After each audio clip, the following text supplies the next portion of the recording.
ജീവിതത്തെ തകർക്കാനും തളർത്താനും ആളുകളുണ്ടാകും. ജീവിതം പക്ഷേ നമ്മുടേതാണ്. ജീവിക്കേണ്ടത് നമ്മൾ.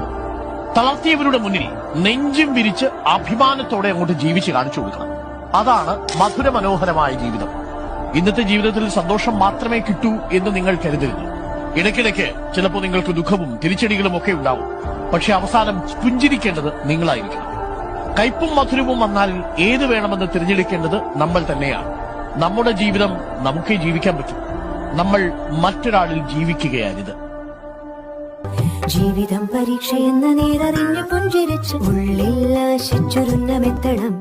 കണ്ണീരില്ലാത്ത നാളിലെത്തണം. പൂജ്യത്തിൽ നിന്നു മുന്നിലെത്തുവാൻ ഇത്രയും നേരമോ ഇത്രയും ദൂരമോ. ഉള്ളിൽ ആശിച്ചൊരുന്നമെത്തണം. കണ്ണീരില്ലാത്ത നാളിലെത്തണം. പൂജ്യത്തിൽ നിന്നു മുന്നിലെത്തുവാൻ ഇത്രയും